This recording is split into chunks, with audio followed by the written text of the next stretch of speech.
জঘন্য সেই জায়গা। নবী বলছেন সব থেকে হচ্ছে জঘন্য এবং খারাপ জায়গা সেটা হচ্ছে বাজার।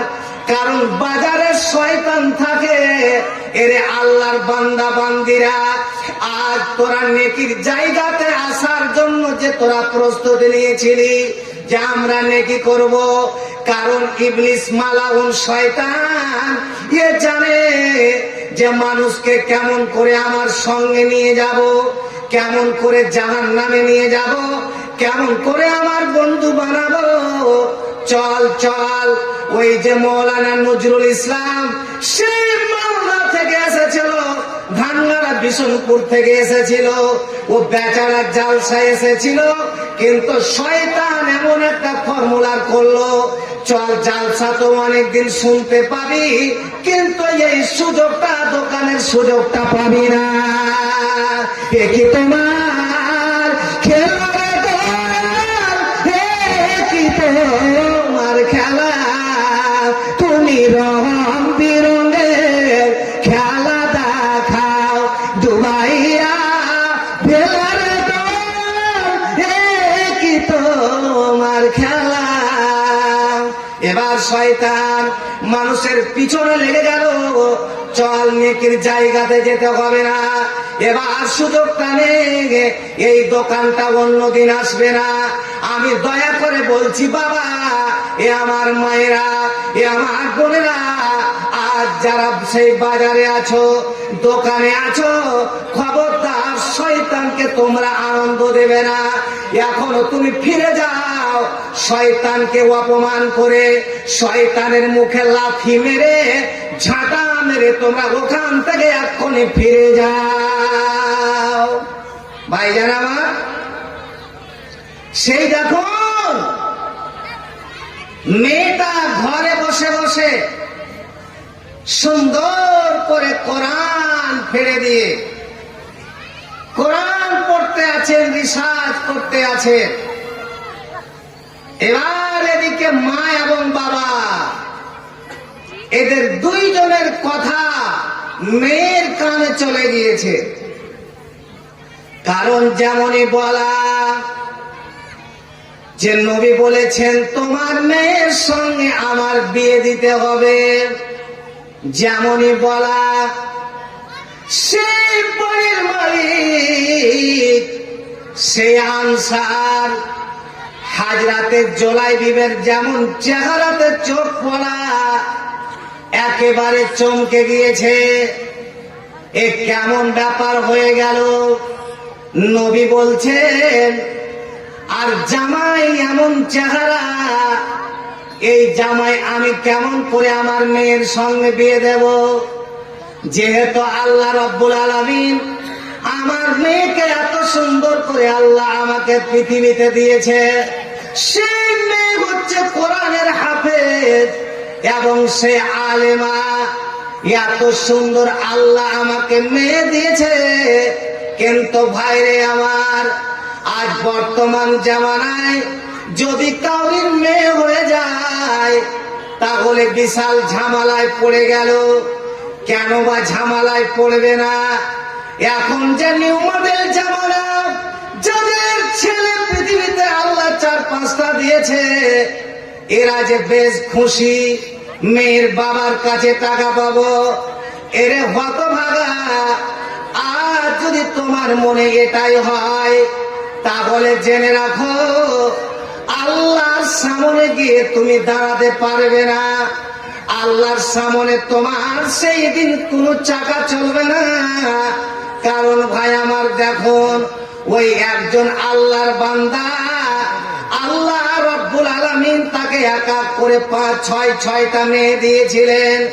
সে আল্লাহর বান্দা, সে 5 ওয়াক্ত নামাজি, সেই বেচারা এবার তার যে 7 নাম্বার স্ত্রী গর্ভবতী হয়েছে, এবার স্ত্রীকে বলছে ও আমার ভালোবাসা অর্ধঙ্গিনী, আমি তোমার স্বামী এবার বলছি এই 7 নাম্বারটা যে তোমার পেটে আল্লাহ রাব্বুল আলামিন যেটা দিয়েছে, আমি তোমার স্বামী বলছি এতদিন তোমাকে আমি কিছু বলিনি, কিন্তু এবার যদি তোমার পেট থেকে 7 নাম্বারটা ছেলে যদি না হয়, মেয়ে যদি হয়, তাহলে আমি তোমার স্বামী বলছি তোমাকে এবার তালাক দিয়ে তোমার বাবার বাড়ি পাঠিয়ে দেব। ব্যাপার খারাপ। আচ্ছা ভাই, আপনারা বলেন তো, ছেলে মেয়ের মালিকটা কে জি ভাই? কথা বলেন, কে? আর একটু জোরে বলেন না। আল্লাহ না?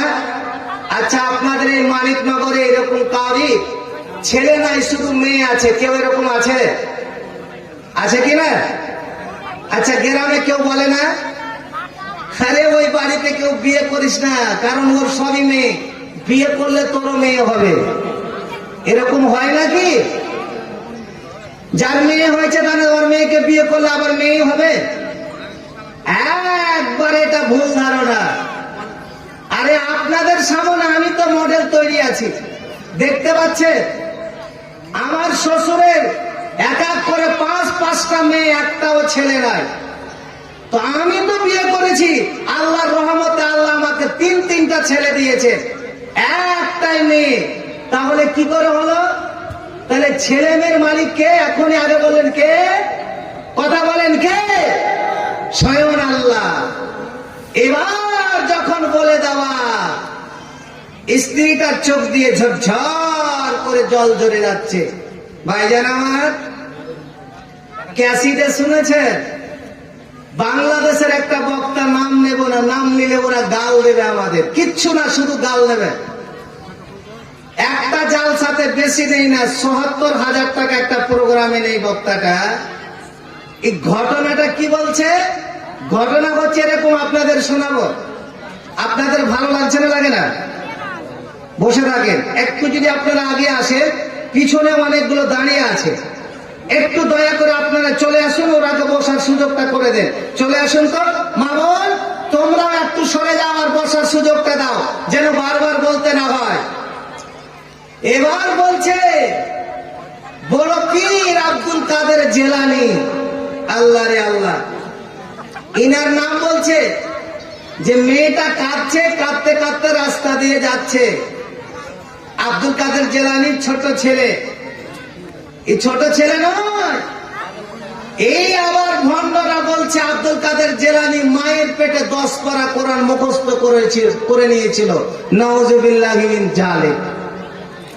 আরে যেখানে নবীকে আল্লাহ বলছে গোফেরা লাহুম মা তাকাদ্দামা মিন যামবিহি ওয়া মা তাআখার, এ নবী মুহাম্মদ সকলে বলুন সাল্লাল্লাহু আলাইহি সাল্লাম, আমি তোমার আগেকার পিছেকার সব গুনাহ ক্ষমা করে দিলাম।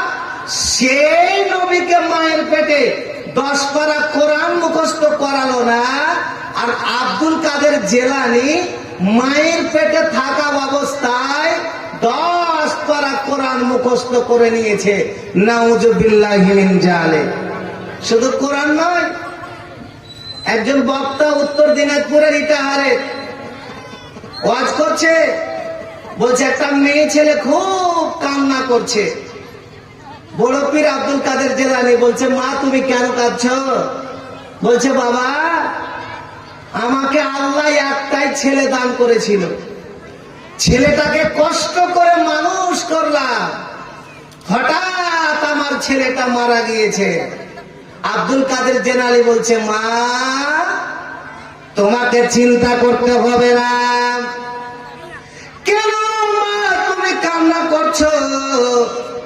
তুমি কি জানো না যে বড় পীর আব্দুল কাদের জিলানী তিনি এখন জীবিত আছেন, তোমার সামনে সে আছে। মা তুমি কান্না করো না, চলো আমি তোমার বাড়ি যাচ্ছি। এবার তার বাড়ি গেল, আর বাড়ি গিয়ে খালি আব্দুল কাদের জিলানী ওপর দিকে তাকালো, আর যেমনই তাকা, তারপরে বলল, বাচ্চা তুমি জিন্দা হয়ে যাও। যেমন ইশারা করা, সঙ্গে সঙ্গে সেই বাচ্চাটা জিন্দা হয়ে গেল। এই গাঁজাখড়ি কথা, এত বড় টাকা মিথ্যা কথা, মানুষকে যে যে জীবন দিতে পারে, যে মানুষকে মারতে পারে, সে তারই নাম হচ্ছে আল্লাহ। আল্লাহ ছাড়া এই কাজ পৃথিবীর কোন ওলি বা পীর কেউ করতে পারে না। সেই আব্দুল কাদের জিলানী বলছে, মা তোমাকে চিন্তা করতে হবে না, তুমি কেন কান্না করছো মা, তুমি আমার বাবার কাছে যাও। কিন্তু মা তোমাকে আমি বলছি মা, আমার বাবার কাছ তুমি যাবে, তোমার কোনো চিন্তা নাই, তোমাকে কোনো কান্না করতে হবে না। তোমার স্বামী যখন তোমাকে বলেছে এবার যদি তোমার পেট থেকে ছেলে না হয়, এবারও যদি 7 নাম্বারটা মেয়ে হয়ে যায়, তাহলে তোমাকে জীবনের মতো তালাক দেব, তোমাকে ছেড়ে দেব, এবার ছেড়ে তোমার বাবার বাড়ি পাঠিয়ে দেব। আর কোনদিন তুমি আমাকে স্বামী বলে তোমার অধিকার থাকবে না। সেই মেয়েটা কান্না করছে, মা তোমার কোনো চিন্তা নাই, তুমি কান্না করবে না, যাও আমি আব্দুল কাদের জিলানী বলছি, তুমি আমার বাবার কাছে যাও আর আমার বাবাকে গিয়ে ঘটনাটা বলবে। এবার মেয়েটা গেল, এবার আব্দুল কাদের জিলানীর বাবার কাছে গিয়ে সালামটা দিল। এবার সালাম দিয়ে বলছে, বলো তোমার কোন এমন দরকার? বলছে, বাবা আমার এক এক করে আল্লাহ 6টা মেয়ে দিয়েছে, এবার 7 নাম্বারটা যে আমি গর্ভবতী আছি। ভাইজান আমার আজ বর্তমান বলো, অনেকে বলছে যে ডাক্তার বলে দিচ্ছে মেয়েদের পেটে ছেলে আছে না মেয়ে আছে, এটা মিথ্যা কথা।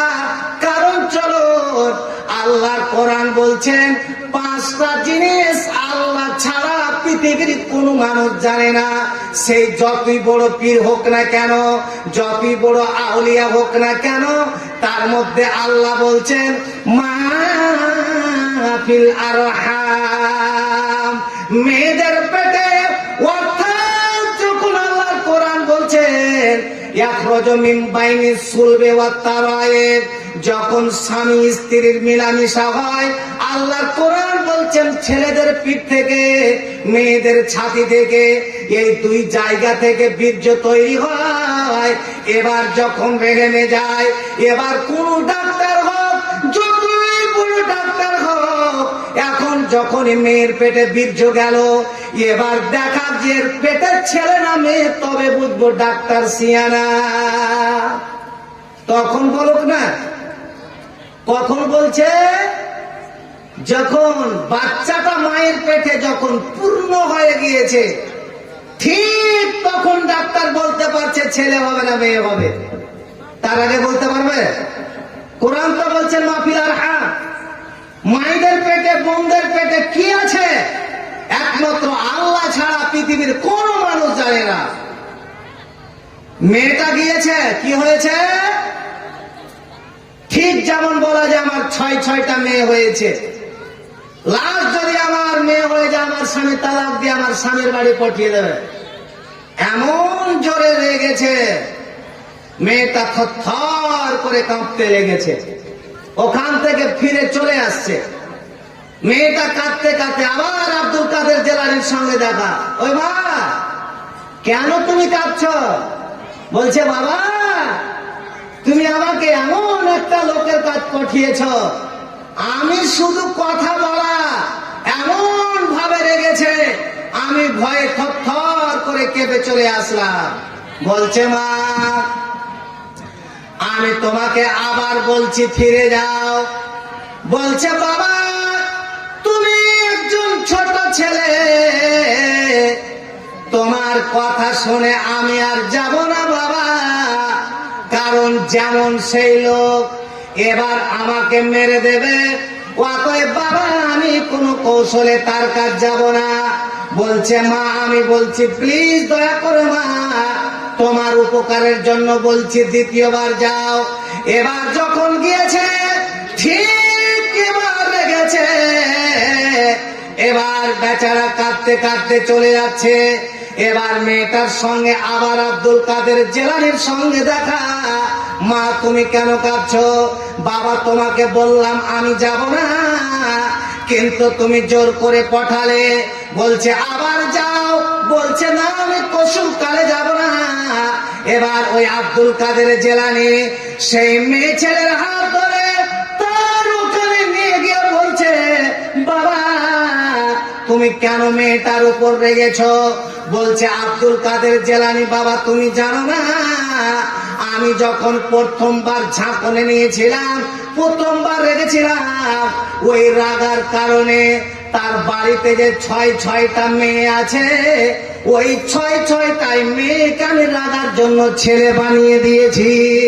দ্বিতীয়বার রেগেছিলাম, দ্বিতীয়বার রাগার কারণে তার পেটে যে মেয়েটা ছিল, যখনই রাগলাম ওটাকে ছেলে বানিয়ে দিয়েছি। নাউজুবিল্লাহি মিন জালিক। বলুন বাবা আমার, আল্লাহর কোরআন বলছেন লিল্লাহি মুলকুস সামাওয়াতি ওয়াল আরদ ইয়াখলুকু মান ইয়াশা ওয়া ইয়াহাবু লিমান ইয়াশা।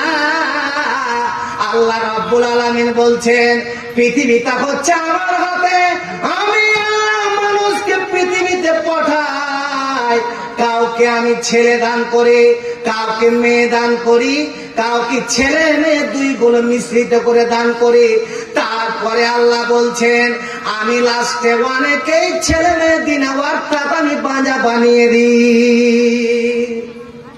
তাহলে ছেলে মেয়ের মালিক কে? কথা বলেন কে? আল্লাহ। তাহলে যার বাড়িতে মেয়ে হয়েছে, স্বামীগুলো ভালো করে জেনে নেন, খবরদার স্ত্রীর দোষ দিবেন না। কারণ আপনাকে বলছি, ডাক্তারি যদি মত নিতে যান তাহলে আপনি কেমন পুরুষ? সাধারণত মেয়েদেরকে জমিন বলা হয়েছে। আল্লাহর কোরআন বলছেন নেসাউকুম হারসুল্লাকুম ফাতু হারসাকুম আন্নাশিতুম। আল্লাহ বলছেন মেয়েরা হচ্ছে, স্ত্রী জাত হচ্ছে জমিন। অতএব বলো, একটা জমিনে তুমি যদি গমের বীজ দাও, তো সেই জমিন থেকে কি সরষা আসবে? কি আসবে ভাই? কথা বলেন, কি আসবে? গমই হবে। তুমি কেমন পুরুষ?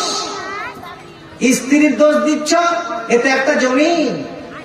এবার চলুন ভাই আমার, সেই মেয়েটা রাত্রে উঠে নামাজ পড়ছেন, আল্লাহর দরবারে কাঁদছেন, হে রাব্বে কারীম, আমি একমাত্র তোমার কাছে চাইছি আল্লাহ, আমার যদি পেটেরটা মেয়ে হয় তাহলে আমার স্বামী চিরজন্মের মতো আমাকে তালাক দিয়ে বাবার বাড়ি পাঠিয়ে দেবে।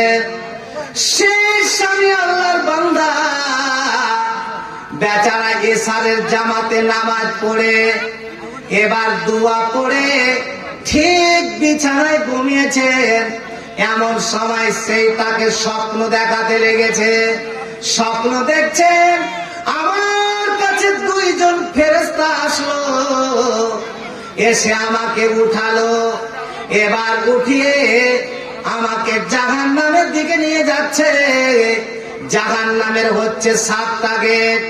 সেই প্রথম গেটে আমাকে নিয়ে গেল, আমার ভিতরটা থরথর করে কাঁপতে লেগেছে। এ কেমন ব্যাপার? এবার আমাকে নিয়ে জাহান্নামের গেটে ভরবে। সেই জাহান্নামের ফেরেশতা, জাহান্নামের দারোগা আমার কলার ধরে গেটে নিয়ে গিয়ে আমাকে ঢুকাতে যাবে। এমন সময় আমার বড় মেয়ে সেই বেচারা চলে আসলো, এসে আমার ফেরেশতা লাগা দিয়ে দাঁড়িয়ে গেল। এ আল্লাহর ফেরেশতা, খবরদার, আমার বাবাকে পশুকালে আমি জাহান্নামে যেতে দেব না। কারণ আমার বাবা আমাকে কষ্ট করে, কত পরিশ্রম করে, পরের বাড়ি উপার্জন করে, পরের বাড়ি পাট খেটে সেই পয়সা নিয়ে আমাকে মানুষ করেছে, আমাকে মাদ্রাসায় পড়িয়েছে। আল্লাহ আমার সেই বাবাকে ফেরেশতা শোনো, কষ্টকালে আমার বাবাকে আমি কোনো সময় জাহান্নামে যেতে দেব না। যদি আমার বাবা জাহান্নামে যায় তাহলে প্রথম আমাকে জাহান্নামে নিতে হবে, আমাকে প্রথম দিতে হবে। তাহলে